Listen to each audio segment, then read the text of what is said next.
Lincoln Riley. He has lost control of this territory. He's getting raided. And I think SC's got to be concerned because I don't know what direction USC is going in right now. But Lanning is a worker. He's a grinder. He's building a monster up there. And but I want to see, and I'm going to try to create a database with people that are actually working. You're going to have to get about 3 or 4 more years because I'm trying to combine the NIL and transfer portal era when they're both together. So let's say we get about 7 or 8 years of data, and I want to see what is the percentage of homegrown recruits and transfer portal. What is the ratio? Is it 75-25? Is it 50-50 or 90-10 of teams that actually make the playoffs?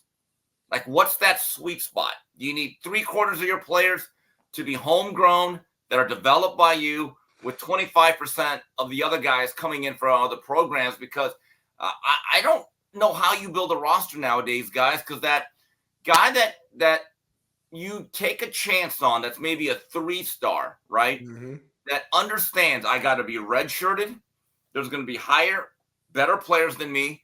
But by my 3rd and 4th year, I might start to play, and I might even be a 5th-year player.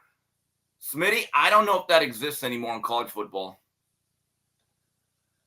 It doesn't exist. But I truly think, I talked to Weddle and you. We talked last night. I truly feel that Dion lacks experience in this process of rebuilding a program. We saw what he did at Jackson State with also transfers and mercenaries, not too heavy in high school. You can do it at that level a lot easier than you can here.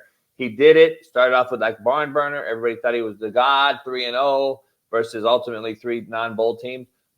Having said that, though, 5 high school kids tells me and screams to me that's Russian. I don't want to build a culture. I don't want to teach. Coaching is teaching. But to his defense, and I know Steve comes to prime defense sometimes for certain things.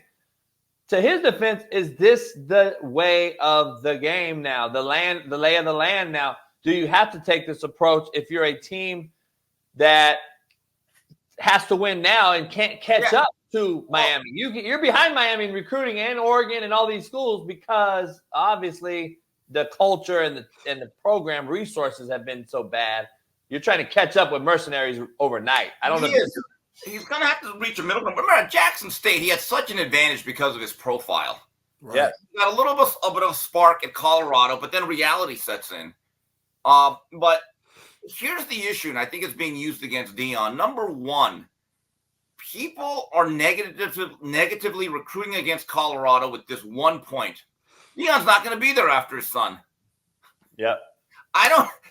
There may be validity to it, or Dion's going to be another job. That's a tough thing to overcome because negative recruiting takes place.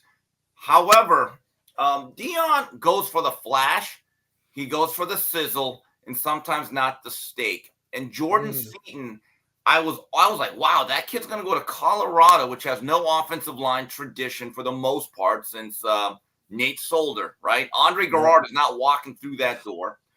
And they were a very bad offensive line. And I'm just wondering, did he go to that place for the right reasons? Did he go for all the flash, the jewelry, the NIL? But what about the actual football and development?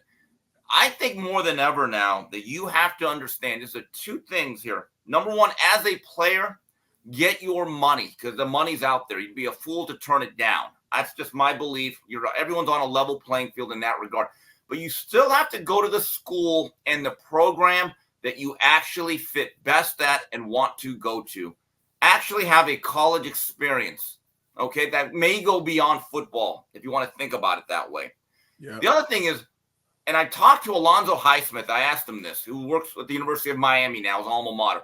I said, Alonzo, do you guys have to now vet even more players that really love football and to make sure they're actually not just going to UM for the NIL? He said, there's no doubt about it.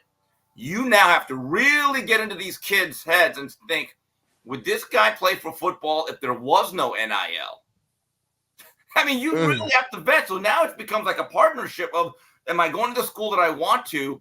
And from the program's perspective, does this kid actually want to be here for the right reasons? And if you can mold that, you have a shot here. Steve, we had a conversation last night. We can't talk about on this show right now, but if that is true, and what's happening in Colorado between coaches and players and etc., if it's true that certain incentives are being handed out to prove that certain people and coaches are not leaving so those kids sign, there's going to be a big problem. There's going to be a big problem, and that's probably happening at other places too.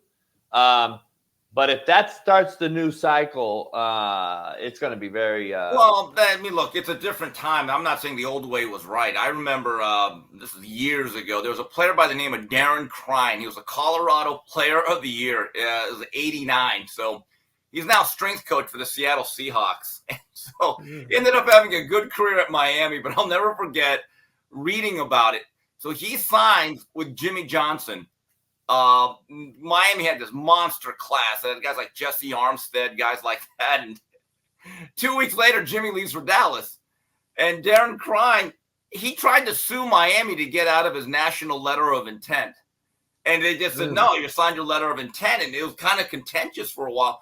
You know, so like, I don't think the old way was necessarily perfect or fair, but there used to be a time when coaches did not necessarily always beg players to come to the school. You know, my good friend Claude Jones, who has 3 national title rings, he says that during his home visit with Jimmy Johnson, he went to Dillard High School, and he was looking around, flipping around at the media guide, looking at the depth chart, and Jimmy knocked it out of his hand. Jimmy goes, now Claude, I'm going to tell you something. Wherever you go, you're going to have to compete now, because if you don't compete at Miami, we're just going to send you back home. That was the recruiting pitch. And then as he was leaving, he delivered this famous line that he said to a lot of players. Joe Brodsky was the running back coach. He was in with them.